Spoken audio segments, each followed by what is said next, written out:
सुनिए जी, दहेज कैसा मिला? ठीक है।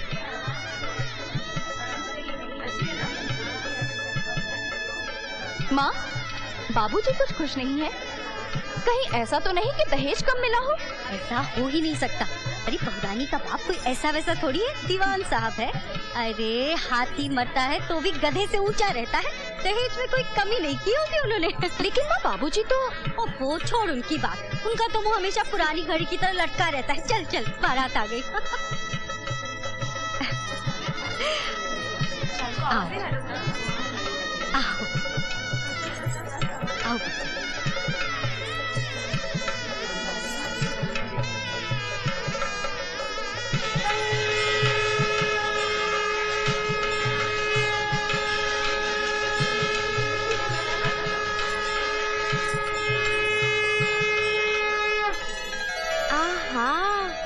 चौधराइन, अब अगर लाइट भी चली गई ना तो तुम्हारे घर में कभी अंधेरा ना ही होगा। हाँ, फाल्गुनी एकदम ठीक कहती है। बस बस, अब कहीं और किसी की नजर ना लग जाए। चलो बहुरानी अंदर चलो। अरे रे रे, ऐसे कैसे जाएगी? पहले द्वार छिकाई देनी पड़ेगी। अरे बहुरानी, ये तुम्हारी बड़ी ननद है, 2-4 आने दे दो। 2-4 आने? मैं क्या भिखारन दिखती हूँ? ओहो, बाद में दे देगी, अभी तो जाने दे। अच्छा ठीक है, मैं बाद में ले लूँ, लेकिन एक शर्त है, जो मांगूंगी वो देना पड़ेगा। अरे तो तुम कौन से आसमान के चांद सितारे मांग लोगी? बहुरानी, कह तो दे दूंगी। अब चलो चलो।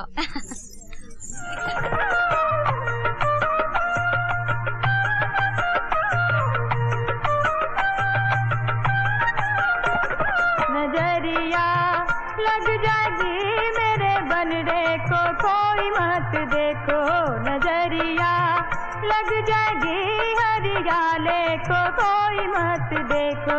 नजरिया लग जाएगी मैया प्यारे को, कोई मत देखो। नजरिया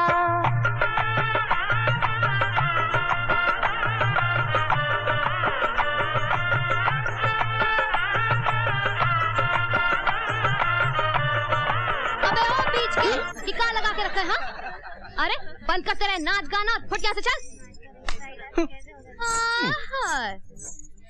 छोटे चौधरी, तुम क्या कर रहे हो? अरे हीरे को घर में छोड़कर एक कोयले की संगत में तुहार क्या काम है?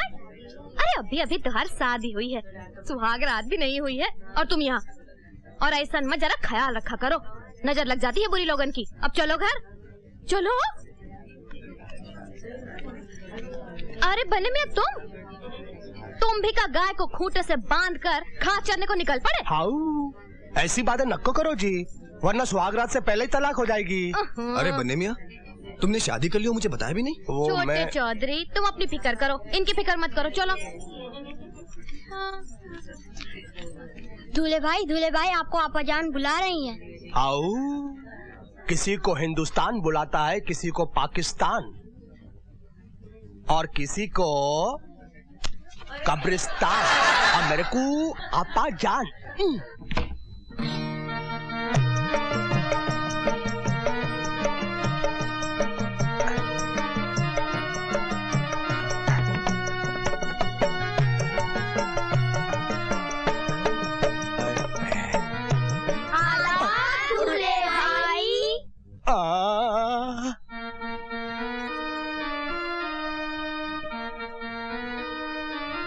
असल में बचपन से ही ये पोट्टा पोट्टी मेरे साथ सोए, मैं ही जिनको पाली, इसके वास्ते। हाउ, पाला होऊंगा, ये लोग तुम्हारे साथ सोया होऊंगा, ये सब क्या है भाई? चुप। देखो बच्चों, तुम लोग बड़े हो गए ना, जाकर दूसरे कमरे में सो। हा? अरे रे चुप। ठीक है भाई, ठीक है भाई, यही चीज हो जाना। शब्बो रानी, ये सब के सब कब तक सो जाएंगे भाई? 2-3 घंटे तो जाएंगे ही। तब तक मैं इंतजार कर लेता, इंतजार में और भी मजा बढ़ जाता ना, है ना? कौन सी चीज का मजा? चुपचाप।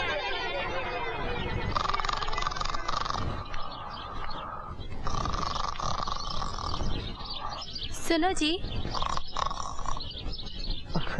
चाय लाई आपके वास्ते। है? अरे सुबह हो गई।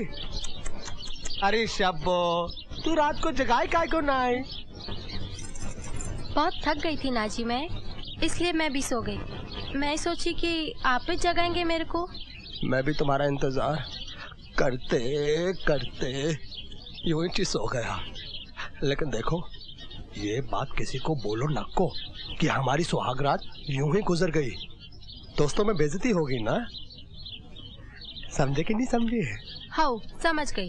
कोई तुमसे सुहागरात के बारे में पूछे ना तो सिर्फ हाय बोल देना। सिर्फ हाय बोल दूं? हाँ, हाय बोलने से सब काम हो जाएगा। बन्ने मियाँ, अरे ओ बन्ने मियाँ, ये लो, कबाब में हड्डा आ गया, हिलता हुआ। मर्द होकर औरतों जैसी हरकत करता है। अरे ओ बन्ने मियाँ, चौधरी साहब जल्दी से बुला रहे हैं। कह रहे थे कि जिस हाल में भी हो फौरन चले आओ। अबे ओ बेबुनियाद के हिलते हुए ताजमहल, मौत के फरिश्ते की तरह बातें न करो जी। जिस हाल में हो चले आओ। अरे कल की रात हमारी सुहागरात थी, हम बहुत थक गए हैं। हम जरा नहा धोकर फ्रेश होकर आते हैं। मुखिया जी, क्या जमाना आ गया है, चिता की लकड़ियां तक महंगी हो गई। सेठ जी राम अवतार मर गया। क्या बेचारा? आजा आजा। अबे ओए, देख क्या रहा है, काम बंद कर। जब कोई मर जाता है तो मेरा दिल भर आता है, फिर मुझसे धंधा नहीं होता। चलिए मुखिया जी, चलिए। जबकि असली धंधा तो अब शुरू करेगा ये। राम अवतार, हाय तू मेरा बचपन का दोस्त था, मेरा लंगोटिया यार। पूरे गांव में इस जैसा शरीफ आदमी कोई नहीं था रे, कोई नहीं था। बार बार एक बात कहता था कि मरने से पहले तेरा कर्जा पूरा करके जाऊंगा चौधरी जी, पूरा करके जाऊंगा। इसकी इच्छा पूरी नहीं हुई और ये मर गया। अब उसकी आत्मा को कितना दुख हो रहा होगा, कितना दुख हो रहा होगा।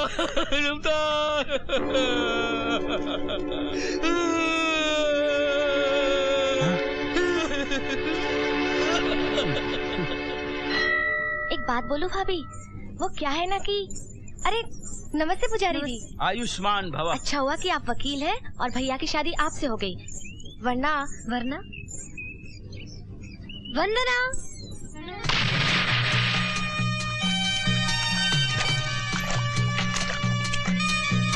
शाम हो गई, ये कोई नहाने का वक्त है?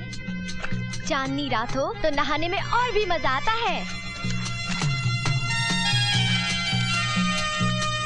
अच्छा वो बात पूरी कर, ये क्यों अच्छा हुआ कि मेरी शादी तेरे भैया से हो गई?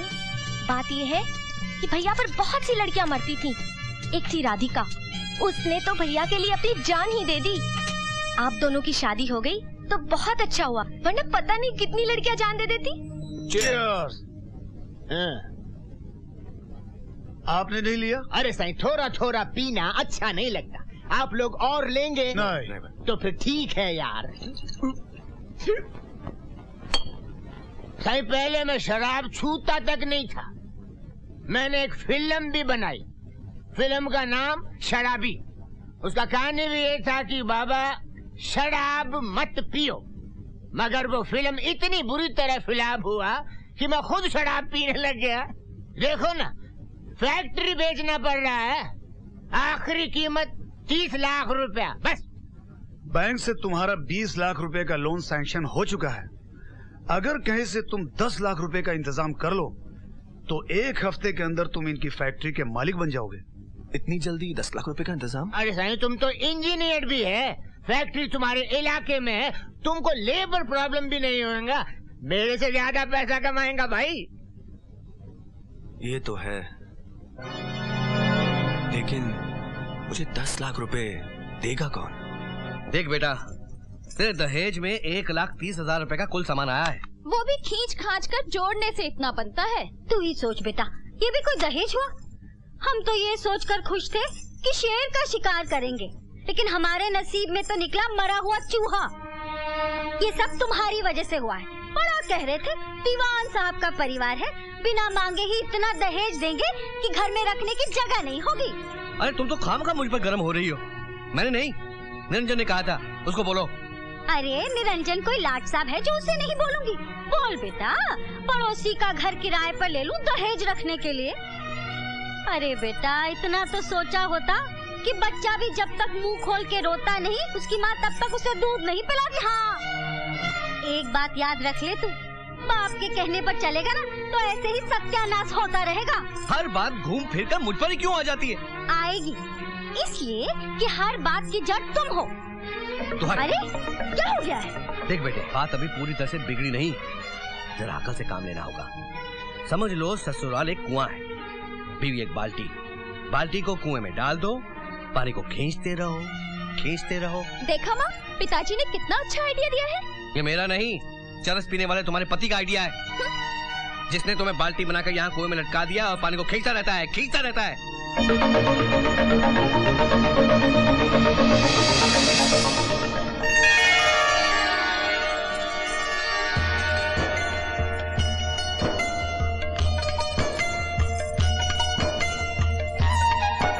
का बहू मई के जात हो?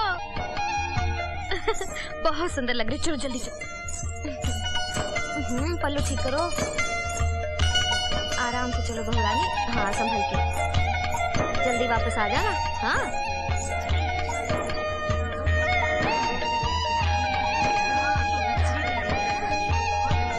भाभी, याद है द्वार छिकाई के दिन तुम मुझे कुछ देने वाली थी? हाँ, लेकिन आपने कहा था कि बाद में मांग लूंगी, मगर आपने तो कुछ मांगा ही नहीं। आज मांग लो भाभी, अपना ये मांग टीका मुझे दे दो ना। इसके अलावा कुछ और मांग लीजिए, ये मेरी माँ की आखिरी निशानी है जो मेरे पास बची है। देना है तो यही दो, वरना कुछ नहीं लूंगी। अरे क्या कहती हो कल्पिता, ये उसकी माँ की निशानी है। अरे निशानी है तो क्या हुआ, क्या ये इसे खा जाएगी? बहू का जब जी करेगा पहनने का, ये उसे वापस दे देगी। अब ले दे के एक ही तो भाभी है बेचारी की। अब तुम ही बताओ ना बहू, तुमसे न मांगे तो और किससे मांगे भला? ठीक है, वापस आकर दे दूंगी। अरे तुम्हारे यहाँ आने तक कौन सी यहाँ बैठी रहेगी? आखिर ये भी तो ससुराल जाएगी। 10 बार तो खबर आ चुकी है कि जल्दी आ जाओ, और हम है कि भाभी के मोह में पड़े हुए हैं, लेकिन इन्हें तो हमारी चिंता ही नहीं है।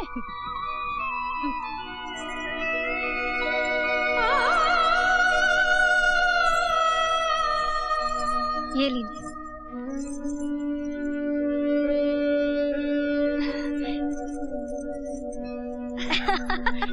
देखा कितनी खुश हो गई बेचारी। माँ, कैसी लग रही हूँ मैं? अरे वाह, क्या जच रहा है इस पर। बुरा मत मानना बहू, चाहे जितना भी रोको, सही चीज सही जगह पर पहुँच ही जाती है। चल।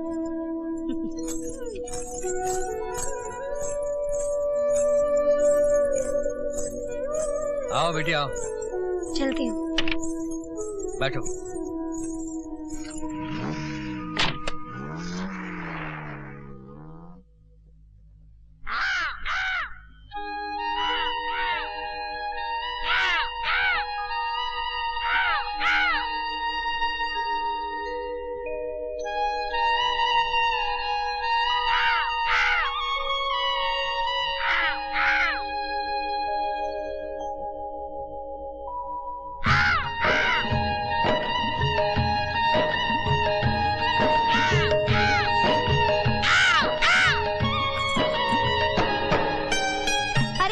घर में है, ये काय काय बंद करो।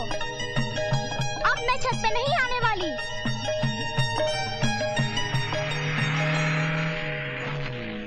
दीदी आ गई। पिताजी, जीजाजी और पूजा दीदी आ गए। ये छोड़िए ना, अब जल्दी से जाइए। अरे पर तू कहाँ चली? मैं अभी आई। नमस्ते पिताजी। आओ बेटा आओ। आज सुबह से ही छत पर कौवा बोले जा रहा था। ये लीजिए पिताजी।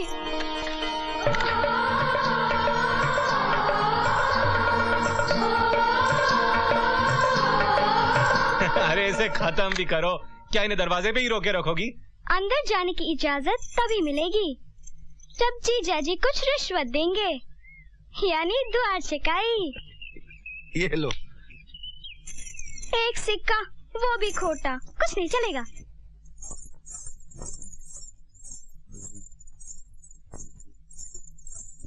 अरे ओ जीजाजी, उधर नहीं इधर, यहाँ बैठिए।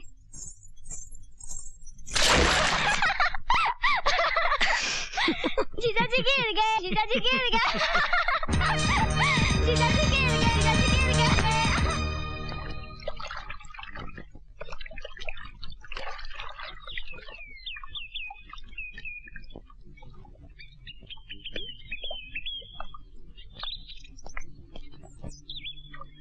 जीजा जी, पीठ की तरफ साबुन हम लगा देते हैं। हाँ? इसमें कोई शरारत तो नहीं? बिल्कुल नहीं।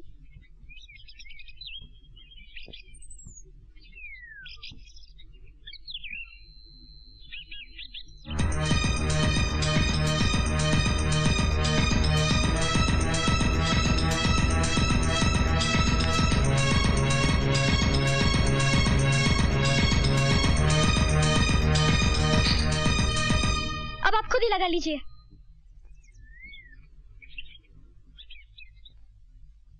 पिताजी, मैं आपसे कुछ बात करना चाहता हूँ। कहो बेटे।